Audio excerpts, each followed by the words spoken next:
لیلۃ القدر کی فضیلت کے متعلق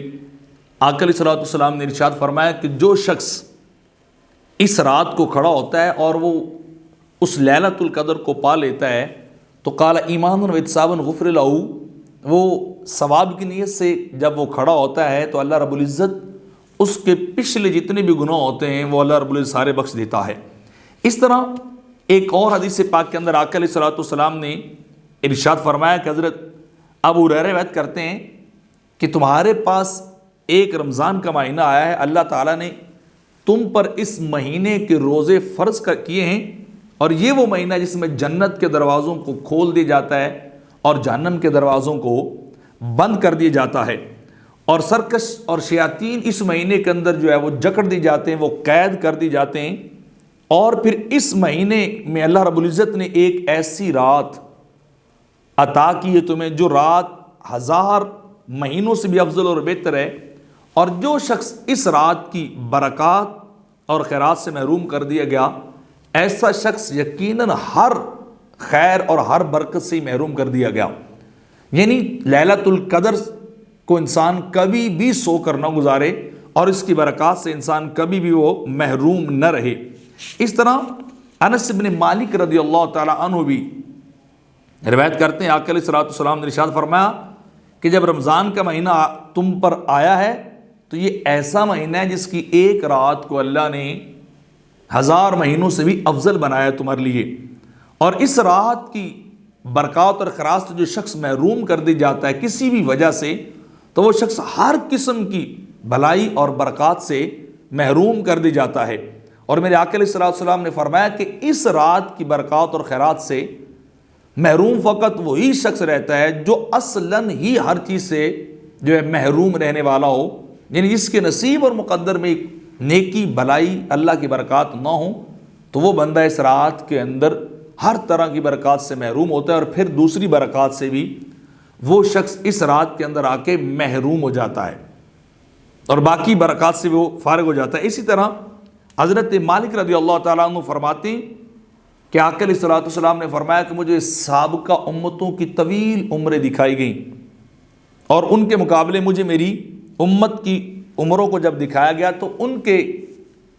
معاملے میں اور ان کے مقابلے میں نے اپنی امت کی عمروں کو کم پایا۔ تو میرے آقا فرماتے ہیں تو میرے دل کے اندر خیال آیا کہ میری امت کی عمریں تو تھوڑی ہیں، تو وہ اگلی امتوں کی طرح زیادہ اعمال اور زیادہ نیکیاں نہیں کر سکیں گے، تو میری امت تو محروم رہ جائے گی یا میری امت کے اعمال کم ہوں گے۔ تو جب آپ کے دل کے اندر یہ خیال آیا تو اس وقت اللہ رب العزت نے آپ کو شب قدر عطا فرمائی، اور وہ شب قدر ایک رات ایسی ہے جو 1000 مہینوں سے بڑھ کر ہے۔ تو یعنی ایک رات کو 1000 مہینوں سے زیادہ بہتر جو ہے بنایا گیا ہے۔ انس ابن مالک رضی اللہ تعالیٰ عنہ ایک اور حدیث پاک کے اندر نقل کرتے ہیں کہ آقا علیہ الصلوۃ والسلام نے ارشاد فرمایا کہ ان اللہ وہب لی امتی لیلۃ القدر ولم یؤتی من کان قبلکم، کہ اللہ رب العزت نے میری امت کو لیلۃ القدر کا تحفہ عطا کیا ہے، اور ایسی رات اللہ نے تم سے قبل کسی امت کو عطا نہیں کی۔ یعنی یہ وہ برکت والی اور رحمتوں بھری رات ہے، خیرات بھری رات ہے جو فقط اور فقط امت مسلمہ کو عطا کی گئی، کسی اور امت کو عطا نہیں کی گئی۔ تو یہ کلمات بتاتے ہیں کہ اس رات کی فضیلت جو ہے کتنی۔ اس طرح انس بن مالک رضی اللہ تعالیٰ روایت کرتے ہیں کہ آقا علیہ الصلوۃ والسلام نے ارشاد فرمایا کہ جب شب قدر ہوتی ہے تو جبریل امین جو فرشتوں کی جماعت کے ساتھ اترتے ہیں اور ہر بیٹھ کر اور کھڑے ہو کر اللہ کا ذکر کرنے والے شخص پر سلام بھیجتے ہیں، ان پہ سلامتی نازل کرتے ہیں، اور پھر جب عید کا دن آتا ہے، عید الفطر کا، تو اللہ رب العزت فرشتوں ان بندوں کے معاملے میں فرشتوں پر فخر کرتا ہے کہ دیکھو میرے بندوں نے کتنے اچھے اوقات اور دن رات گزارے ہیں، اور پھر ان فرشتوں سے اللہ رب العزت پوچھتا ہے بتاؤ اس مزدور کی اجرت اور مزدوری کیا ہونی چاہیے جس نے اپنا کام پورا کر دیا ہو؟ تو فرشتے جواباً عرض کرتے ہیں کہ یا اللہ ایسے شخص کو اس کا پورا پورا اجر ملنا چاہیے جس نے پوری محنت اور نیت کے ساتھ مزدوری اور اپنا کام کیا ہو۔ تو اللہ تعالیٰ فرماتا ہے کہ پھر اے فرشتوں، میرے بندے اور بندیوں نے میرا وہ فریضہ پورا کر دیا جو میں نے ان کے اوپر لازم کیا تھا، یعنی رمضان کی صورت میں انہوں نے روزے رکھے ہیں، شب بیداریاں کی ہیں، اللہ سے آوزاریاں کی ہیں، اللہ کی بارگاہ میں التجائیں کی ہیں، اپنے گناہوں کی معافی مانگی ہے، اپنے لیے بہتری کو مانگا ہے، اور پھر اللہ رب العزت فرماتا ہے وہ بندے میری بارگاہ میں آ کے کیا کرتے ہیں؟ دستے سوال دراز کرتے ہیں، دعا مانگتے ہیں، نکل پڑتے ہیں اور مجھ سے طلب کرتے ہیں، تو فرمایا اللہ فرماتا ہے کہ مجھے میری عزت، اپنے جلال، اپنے کرم، اپنی بلندی اور رفعت کی قسم،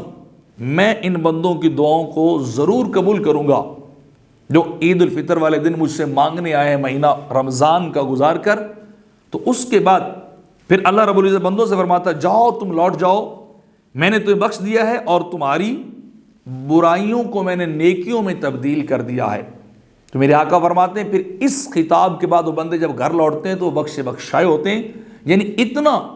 زیادہ اس رات کی فضیلت احادیث کے اندر بیان کی گئی، تو لہٰذا ہمیں یہ رات کبھی بھی غفلت کے اندر چوراہوں میں بیٹھ کر، گھروں میں بیٹھ کر، ٹی وی پہ، موبائل پہ، دوستوں کی محفل میں بیٹھ کر نہیں گزارنی چاہیے، بلکہ اللہ کی بارگاہ میں ذکر و فکر کے اندر گزارنی چاہیے، تاکہ ہم